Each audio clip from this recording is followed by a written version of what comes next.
Assalamualaikum warahmatullahi wabarakatuh. Jumpa kembali bersama Aventador 007. Jadi di era kita ini, para konspirator itu menggunakan media sosial sebagai alat untuk mencapai target yang mereka mau. Ya. Dan strategi mereka agar algoritma mereka itu cepat naik. Mereka menggunakan tokoh-tokoh yang sudah terkenal sebagai media panjat sosial. Ya.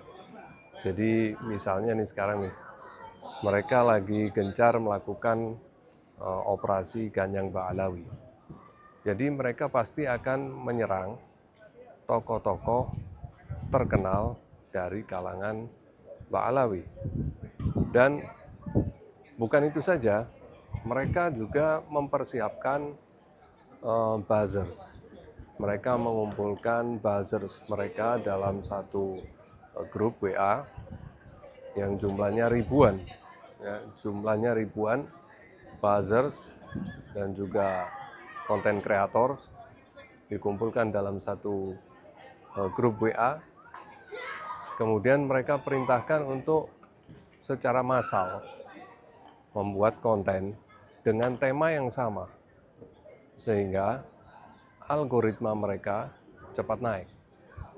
Dan sebagaimana kita ketahui, bahwa algoritma di media sosial itu tidak hanya merekam kata-kata, tetapi juga merekam suara.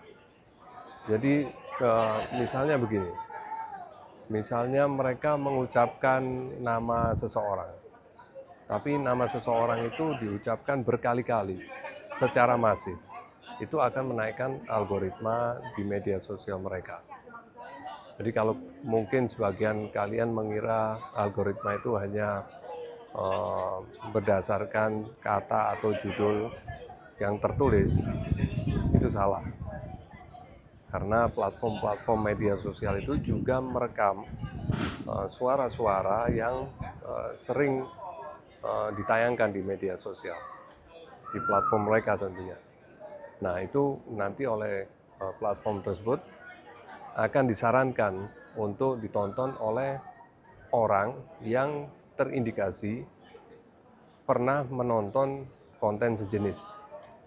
Nah, makanya jangan heran kalau misalnya kalian membuka YouTube kalian, kelihatan seperti banyak sekali channel-channel yang membicarakan topik itu. Itu tandanya kalian pernah membuka satu channel yang membahas topik itu. Sehingga platform akan menampilkan channel-channel sejenis. Makanya orang yang tidak mengerti akan menilai seolah-olah di media sosial itu ramai sekali membicarakan tentang topik ini. Padahal itu hanya di perangkat Anda saja. Hanya di perangkat Anda saja, di perangkat orang lain enggak. Orang lain yang suka nonton tema yang lain, ya oleh platform media sosialnya, hanya akan ditampilkan channel-channel yang sesuai dengan tema yang dia tonton.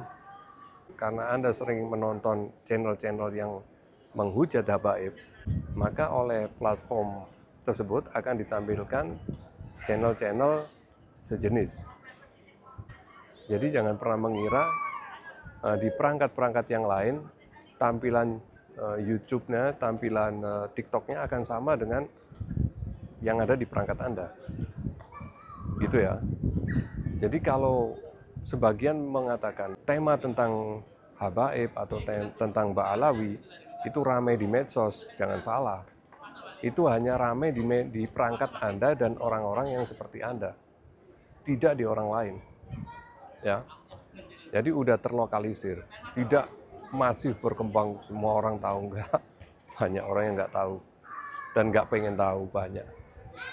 Mereka juga enggak tertarik untuk memperhatikan soal-soal remeh-temeh yang dibicarakan oleh orang-orang yang tidak berkelas gitu.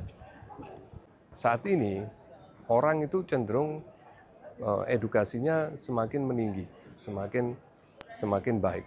Sehingga mereka juga jenuh untuk melihat channel-channel yang orangnya tidak kredibel, bahasanya juga itu-itu aja, terus pilihan kata-kata, kosakatanya juga kasar, tidak menunjukkan sebagai orang yang well educated.